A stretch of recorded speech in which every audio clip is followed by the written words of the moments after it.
Hi guys, this is Nathan from Nathan's Online Academy. Today we are going to talk about a topic that piqued my interest when I was writing the Mode Creature for our short prose series. 所以当时在写的时候，我就不禁地联想到了在以前希腊跟罗马神话里面提到的一些半人半兽的这些 mythical creatures 奇幻生物。So let me introduce to you some of the creatures that came to mind when I was dwelling upon this topic. So the first one is Centaur. What is a centaur?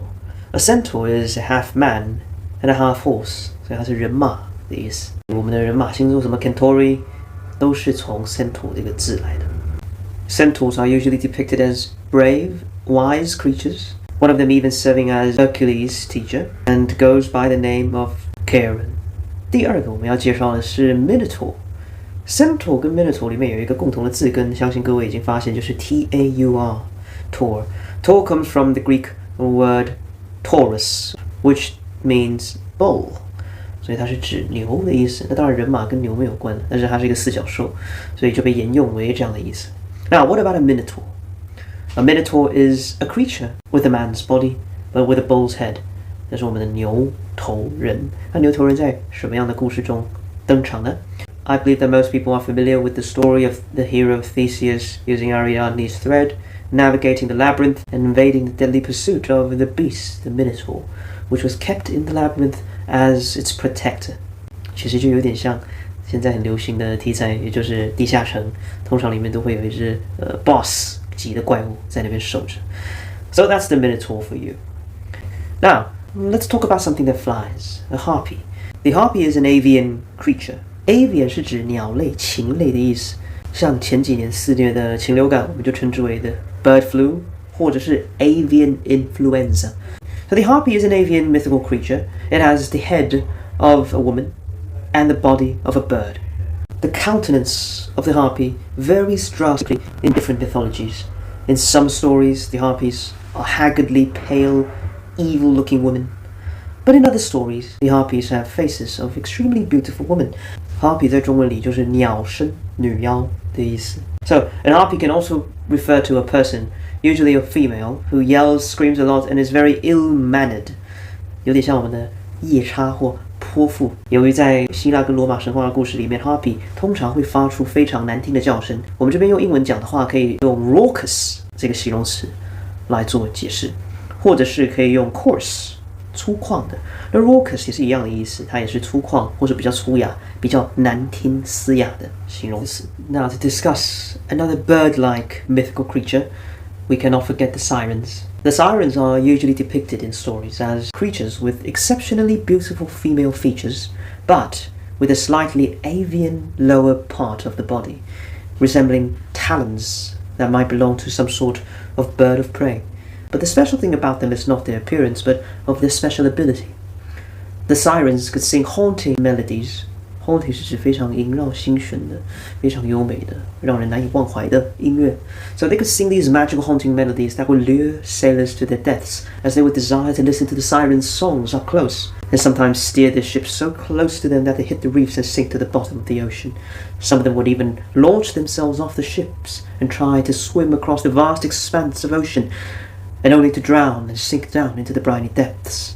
在了解 siren 为海妖的原意，以及从他们故事中被描述为唱出非常优美并且有魔性的歌声这件事情，就可以大概理解为什么 siren 现在我们主要使用于警笛或是警鸣声的意思。So for example, the police siren, ambulance also has a siren, the fire trucks also have their own siren.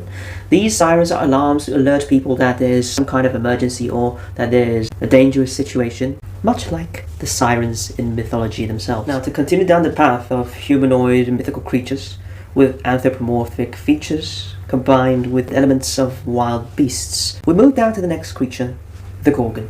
The Gorgons in Greek and Roman mythology are depicted as 3 sisters in total that have snakes for hair, and some of them even have a snake-like body or a snake-like torso. Torso 就是身体躯干的意思。I believe most of you know the most famous Gorgon, which is Medusa. 所以 Gorgon 翻成中文的话，我们会直接叫戈尔贡。The next creature that we will discuss is the Furies or the Erinyes. Well, to be more precise, they aren't actually creatures, but more like deities, which means some sort of god. The Furies or Erinyes are creatures or deities of vengeance that dwell in the underworld. In some stories, the Furies are greatly likened to the Gorgons. They have snakes for hairs and also snake-like features. Some of the stories depict them as having wings, such as by Virgil, but in other stories they are depicted as wingless.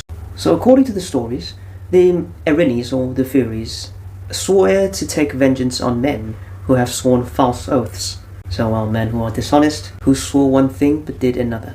Furies or the Erinyes in Chinese, 也就是我们的愤怒女神、愤怒三姐妹，或者是厄里尼厄斯 Erinyes 的翻译。Now, to take a lighter turn, to speak of merrier things and to speak of more benign creatures, we cannot forget about the satyr or the faun. Satyr is usually used in Greek mythology, while faun is used in Roman mythology, but both the satyr and the faun are same things. The satyr and the faun are mythical creatures that are half human, half goat. Satyr 的中文就是萨特或是半人半山羊的生物。那它是什么？ Well, that is one interesting thing because satyrs are not normally gods, but there is one particular god that is in the form of a satyr, and he goes by the name of Pan. Pan is mostly associated with as being the god of nature, the god of untamed wilderness, the god of music and all things that are rustic.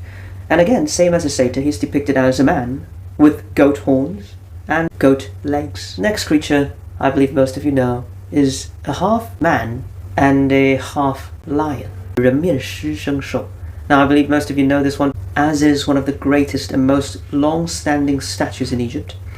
So, 人面狮身兽, the Sphinx, is commonly seen in not only Egyptian mythology but also in Greek mythology as well. Don't forget, the Greeks learned a lot from the Egyptians, especially in terms of architecture, science, and even parts of their mythology and culture as well. I believe most people are familiar with the iconic riddle of the Sphinx. This story happened in the story of Oedipus when he was on his way to the city of Thebes. And the riddle is as follows. What has 4 legs in the morning, 2 legs in the afternoon, and 3 legs in the evening? 好，大家应该知道答案吧？请把答案留在我们的 comment section 留言区。Now, to further continue on the path of mythical beasts that are part man and part lion, we cannot forget about the manticore. The manticore in Chinese is 蝎狮 or 人面蝎狮兽. The mythical beast, manticore, does not originally come from Greek mythology, but actually has its roots in Persian mythology itself. And through literary translations and adaptations, it's found its way into Greek and Roman myths. In all stories, the manticore is depicted as a fearsome creature that eats humans. Manticore itself means man-eater. And what does it look like?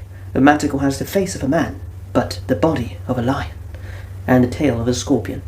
好，今天我们讲的这些人跟兽所合成的这些奇幻怪兽的主题，在这边简短的告一个段落。如果喜欢今天的贴文内容，请帮我按个爱心，并且分享给周边的朋友们。If you have not followed my account, please follow me at Nathan's Online Academy on IG and YouTube. 最后，如果想要报名1对1的英文家教课程，或者是想要报名我们的 Academy Lyceum Topic Lectures， 我们的学苑讲堂主题式课程的话， please message me on Instagram or contact me through my website and my Gmail. That's it for today. See you guys next time.